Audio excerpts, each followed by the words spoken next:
the parish president's remarks or report. Mr. Jewell. Thank you, Chairman. Congratulations on your first meeting. Happy New Year. Welcome back. And I share Ms. Montgomery's hope for a safe and uneventful 2022.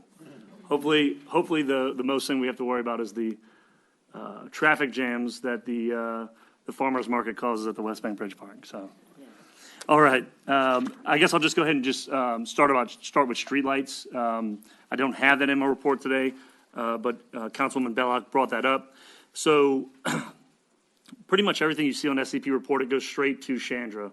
Mosquito control, streetlights, garbage cans, those are all falling within the contract monitor. So she gets an automatic email.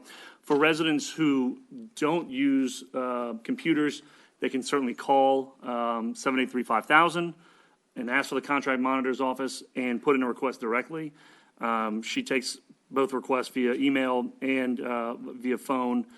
But what I'll say is St. Charles Parish's contractor who fixes streetlights has pretty much fixed every single metal poled streetlight in St. Charles Parish that can be fixed.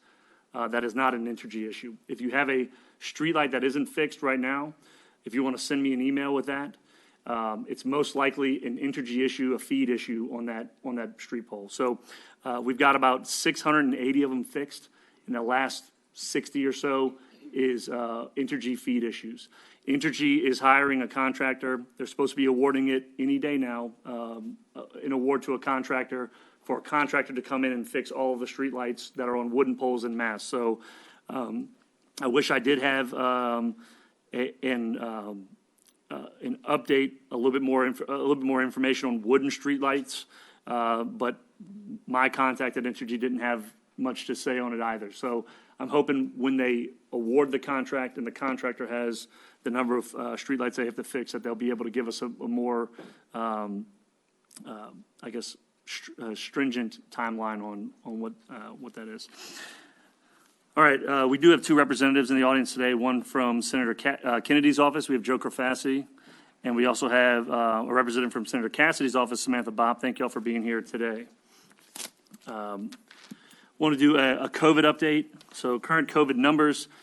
Today, LDH has reported a total of 11,150 positive COVID-19 cases in St. Charles Parish since the beginning of the pandemic in 2020. Over the last week, we have averaged about 135 new cases per day. That brings our total to 970 over the last 7 days. Testing sites, we posted some information over the weekend. We've been working with Access Health and the hospital as we saw the demand for testing to come back. So you have Access Health in Norco, located at 16004 River Road. That's over in Norco. From Tuesday from 9 a.m. to 5 p.m. and Thursday from 9 a.m. to 12 p.m., they are doing testing, as well as St. Charles Parish Hospital. They are doing PCR testing Mondays 7 a.m. to 10 a.m., Tuesday, Friday, and Saturday 8 a.m. to 10 a.m. We are asking residents to not go to the emergency room for a test. That is not what the emergency room is for. And by doing that, you potentially risk someone else's life with a real emergency. Vaccination information. Residents who are interested in receiving the vaccine can visit vaccines.gov for the locations nearest you. There really are too many to list out, but that website has all of that information. You just go to it, put in your zip code, and you can get all the locations near you where you can receive the COVID-19 vaccine.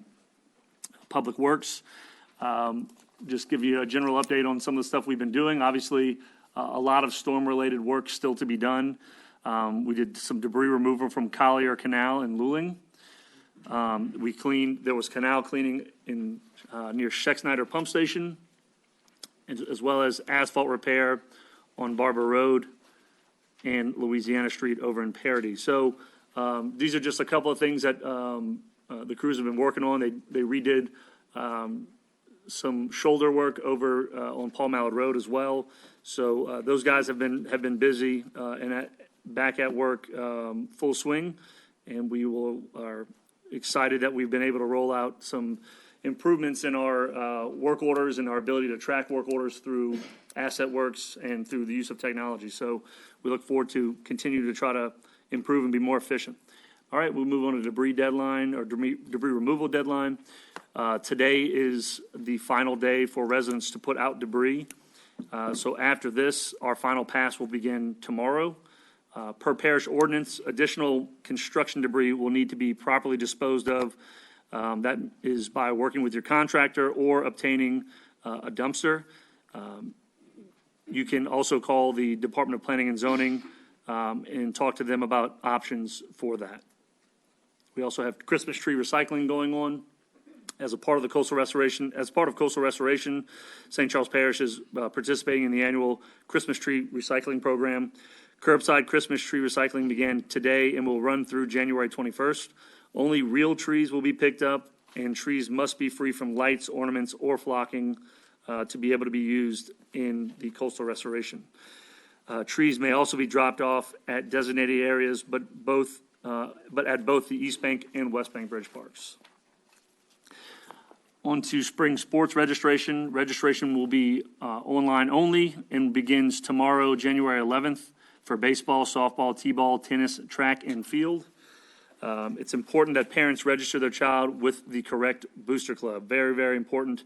Make sure you go to your correct booster club. If you need more information on that, you can go to scpparksandrec.com. And while we're on the topic of recreation, I do want to thank Gail Benson and the Pelicans organization who sponsored our youth basketball this year. We were able to allow a free registration to all participants. So no one participating in our basketball program this year will have to pay a registration.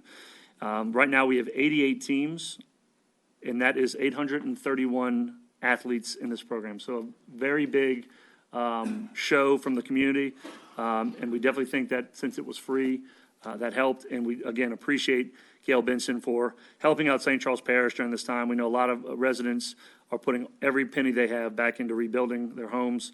So we were happy to be able to offer that for recreation. All right, we have our RSVP MLK Book Drive. You might have seen this flyer go out on Facebook or the Herald Guide. So throughout the month of January, RSVP will be collecting books through their MLK Book Drive. So we're looking for gently used, school-aged books that can be dropped off at the Edward A. Dufresne Community Center. You can drop that off at any time during working hours. And again, that is for the Martin Luther King Book Drive. Over to sales tax figures. November sales tax equaled $3,288,931.77, which is a 16.33% decrease from November of 2020, likely from Hurricane Ida related. We've seen just a little bit of delay in that. Grant, was that both payments on that? Okay. While we saw a significant decrease for the month of November, we're still up 8% year over year. And we will look forward to updating you all on December's numbers as well. Lastly, we have job openings in St. Charles Parish, the organization. We have a carpenter, equipment operators 1, 2, and 3, grass cutter, groundskeeper, laborer, and shop mechanic helper. That concludes my report, Chairman. Thank you, Mr. Jewell. Ms. Perrier. Thank you, Mr. Chair. I know DRC really had a huge task in front of them after Ida, and they did a really good job. But I do want to go back to the debris pickup. We've come to the end. They did as much as they possibly could do. I should say as much as humanly possible. They really did a good job. But we do still have some piles. I know you mentioned if they still have piles, they need to work with their contractor. What about piles that we know and we have documented that were there? How are we going to handle those? So there's going to be a closeout process. They've spent, while DRC's been picking up these last couple weeks after they kind of took a little break for the Christmas and New Year, as we've seen this debris deadline come out, we've seen a lot of stuff building. We know that there's some stuff out there still that might just not have gotten a truck pass in front of it for probably a month. So we sent them out last week and the week before to assess the entire parish again to kind of formulate their game plan. Right. And again, we've seen it starting to build up again after, as that debris deadline comes near, which is good because that's what these contractors work by the load. So it's better to get them in and be able to get a lot of trucks on the ground. So what's going to happen now, is we're going to go into what they call closeout. So the debris truck is going to go down Wade Street, for example, and that monitor is going to go down Wade Street as well. And once they completely clean Wade Street, that monitor is going to close that street out in the monitor system. They're going to go through each and every street and close it out. So there should not be any street left over that still has debris. And obviously, when we get towards the end of closeout, I will alert the council, hey, we're nearing 75% completion. If you guys still have piles on your street, you should alert me. That way we can get those picked up. Okay, because I did, I sent to Chandra my list. I think I copied you. Yes. Before today, of course. These were the things that I'd seen and had calls about. So we know they're there, and we know they were there before today. So those will get tended to as they do this closeout process. Any idea how long the closeout process is supposed to take? I can find out how long it should take. I mean, obviously, their assessment should show how much debris they estimate is out on the streets. It's not, I wouldn't think it's anywhere near what they started with. No, but- for sure. But I would assume that's going to take a couple of weeks to run every street in the parish. And then, at the end of it, again, they'll have closeout. So Okay. we'll be able to know when we close out a street. And if someone is calling and saying, hey, y'all didn't pick up my debris, we should be able to pull up and say, well, this street was closed out. And if they can prove that it was out before that, Yeah. then we'll have to have a conversation with the monitor and DRC as well. Okay, that helps, because I know some of them had that panic-stricken Yeah. feeling. January 10th is here, and my fence is still sitting there. So- It's a really, it's kind of heartbreaking because you have so many people who still are going to generate debris Yeah. because of, they're litigating with their, insurance company, or they're having contractor issues. So we'll have to work through some of those issues as well. And we will still have the capability as the parish to send out our boom trucks. Yeah, If we well- need to at some point. Yeah, we're going to have Pelican will begin picking up bulk debris as well. Right. But we'll have to fall back to our ordinances. So 10 cubic yards. Yeah, 10 cubic yards. If you have a tree cut by a contractor, that's not going to be picked up. The contractor's responsible for taking that debris away. So could be potential challenges, but we're going to see what options we have with DRC Sure. to be able to work with them. But again, I want the residents to understand, and every time I talk to them, I've been saying this, it doesn't mean that it all halts completely. We still have capabilities. Yeah. Up to a certain extent, so. All right, thank you. Ms. Cooley? Thank you, Mr. Chair. Did I hear you right that the residents need to notify the parish if a street light is out? Or it's only on the metal poles? No, we certainly, if you have a wooden streetlight pole that's out, I think probably a vast majority of our parish is wooden streetlight poles. If they have a streetlight out, they can certainly report it. We've done an assessment throughout the parish, So you already know. and Entergy has done an assessment as well. So I'm going to come back to you guys and kind of declare victory. We fix all the streetlights, Okay. and if we still have streetlights out after that, then we'll have to go back to. So until We're not ready then- to declare victory yet. Until then, you don't need a call from every resident that has. No, they can certainly go report it. We'll probably, you can let anybody know, we most likely have it on the list already. Yeah, no, yeah. And look, there's a section of Highway 90, basically from Domino's to Sonic, where they've replaced every single pole. And it's very dark through there right now because they did not replace the streetlights back on there. So that's one of those areas that I've told them, we need to make sure we get those back up. I don't want that to be forgotten. They have to bring in some smaller transformers and other equipment to pull all that back up. Ms. Billings? Mr. Jewell, in the past, you discussed that the parish and the state have an understanding about the cleanup of interstates and highways here in the parish. How long will that go on? Is that still happening now? Yeah, we've been coordinating with Cycle Construction, who is the DOTD's contractor. They're basically following our debris deadline on this, so they'll be running their final pass as well. I've worked closely with them on certain streets in various council members' districts that they've requested, but they should be doing the exact same thing. They have the same process we have. They have a debris monitor and a contractor, so. So if we see dumping along Airline Highway where someone has dumped a load like they did near Muntz, do we contact the parish or should we contact DOTD or? If you want, I contact can get you, you can certainly contact us. We're probably just gonna call the state's contractor directly, and if you want, I can share that number with you as well. All right, thank you. Mr. Palamone's already contacted them on that, so.